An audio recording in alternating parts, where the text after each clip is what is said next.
V nedeľnej relácii na TA3 Milan Uhrík poznamenal, že proces s doktorom Jozefom Tisom bol bolševický a označil ho tiež za spolitizovaný. A či bol Jozef Tiso vojnový zločinec? Nebol uznaný ako vojnový. V 1947 odsúdili. To bol bolševický súd, nebol uznaný ako vojnový zločinec. Bolševický súd? Urobil chyby, áno, ale takisto sa snažil podľa môjho názoru. Bolševický súd? Pravda, že? V 47? Áno. To kedy sme sa k tomuto dopracovali? Homoderátor TA3 Dider, ktorý sa stal známy tým, že pravidelne ruší diskusie a obťažuje divákov úplne zbytočnou prezentáciou svojej sexuálnej orientácie, Uhríkovým slovám evidentne nerozumel a tváril sa dosť šokovane. Špeciálne kvôli vám, pán Dimeš, že som si dal moje gay tričko. Aký máte s nami problém? Ja si to vysvetľujem tým, že počas hodín dejepisu zrejme pán Dider nedával pozor a asi pokúkoval po iných chlapcoch. Poďme sa teda veľmi stručne a v zjednodušenej podobe pozrieť na to, či bol proces s Tisom spolitizovaný a či ho môžeme označiť za bolševický alebo komunistický, ako to urobil Milan Uhrík. Vychádzať budem len z odbornej literatúry od profesionálnych historikov a z relevantných prameňov. Odkazy na zdroje nájdete v popise videa, tak ako vždy. Ako je všeobecne známe, prvý slovenský prezident dr. Jozef Tiso bol popravený obesením 18. apríla 1947. Odsúdený bol predovšetkým za rozbíjanie Československa a v menšej miere mu boli v rozsudku vyčítané aj potlačenie povstania či kolaborácia s Hitlerovým Nemeckom spolu s ďalšími zločinmi, medzi ktoré patrili deportácie Židov a podobne. Proces s Tisom bol súčasťou tzv. Retribučného súdnictva, ktoré pracovalo najmä v rámci princípu retroaktivity, čo je za normálnych okolností prísne zakázané. Takéto súdy s ohľadom na ich povahu a priebeh mali bližšie skôr k revolučnému trestnému tribunálu ako ku skutočnému a spravodlivému posudzovaniu viny alebo neviny konkrétnych jednotlivcov. To, že išlo o politický a neobjektívny proces, je celkom bežne uvádzané v literatúre k tejto problematike. Uznáva to ešte aj komunistický historik a bývalý dôverník EŠTB židovského pôvodu dr. Ivan Kamenec, ktorý tvrdí, že proces mal všetky náležitosti súdneho konania, no stále viac jeho priebeh a najmä výsledok ovplyvňovali súdobé politické zápasy, čo nakoniec neskrývali ani jeho organizátori. Komunisti, ktorí na Slovensku utrpeli vo voľbách nečakane krutú porážku, považovali Tisov proces a najmä odsúdenie jeho hlavného obžalovaného k absolútnemu trestu za vhodnú príležitosť, ktorá sa dá využiť i zneužiť voči demokratickej strane a jej katolíckemu krídlu.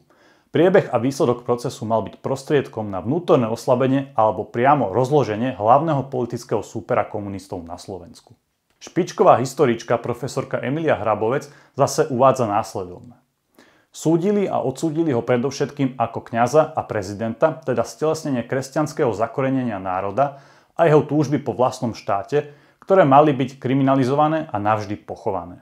Napokon ďalší historik dr. Dušan Kováč v tejto súvislosti tvrdil: proces s Jozefom Tisom bol ako politický proces zmanipulovaný a postoj Jozefa Tisu na súde a pred súdom nemohol na jeho podstate ani na výsledku nič zmeniť.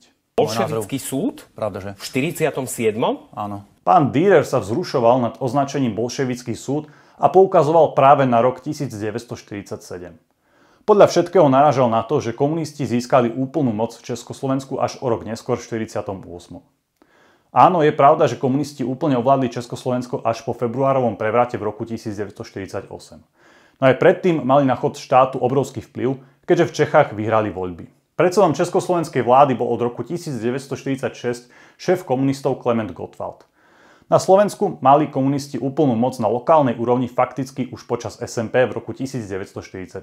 Preto je aj v súčasnosti v stále platnom zákone o protikomunistickom odboji uvedený rok 1944 a nie rok 1948.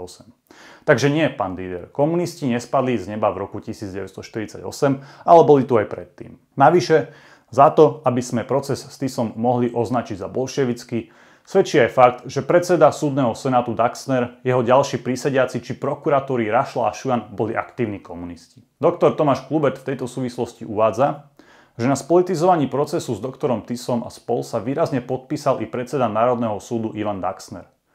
Od začiatku procesu až do jeho konca sledoval líniu vytýčenú vedením KSČ a KSS. Nielenže nepripustil na súdne pojednávanie niektorých svedkov, ktorých požadovala vypočuť obhajoba, ale k predvolaným svedkom obhajoby sa správal hrubo a dokonca na nich kričal. Zaujatosť sudcu a jeho nekorektné správanie napadla demokratická strana, ktorá tiež pre Tisa žiadala milosť.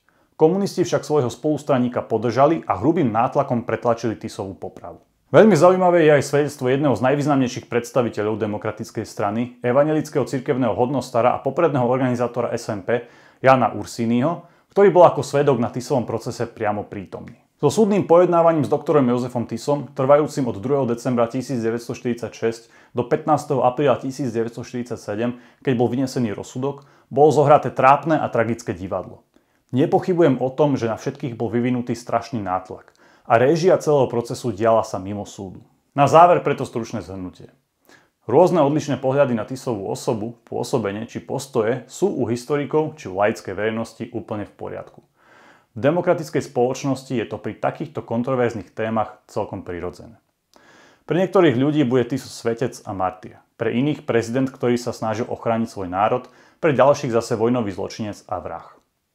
Ľahko dokazateľným faktom však je, že proces s doktorom Jozefom Tisom bol od začiatku do konca spolitizovaný a určite nie je objektívny. Ďalším nespochybniteľným faktom je, že na celý jeho priebeh a výsledok mali obrovský vplyv práve komunisti a ich ľudia v justícii. Pánovi homoderátorovi Diderovi odporúčam, aby mal aspoň základný prehľad pred tým, ako otvorí nejakú zložitú tému a pokúsi sa kádrovať politikov pre ich tvrdenia. Robí zo seba hlupáka a znižuje úroveň celej diskusnej relácie. Ak sa zaujímate o problematiku Prvej Slovenskej republiky či prezidenta Jozefa Tisa, určite siahnite po odbornej literatúre od špičkových historikov, ktorú máme aj na našom internetovom obchode.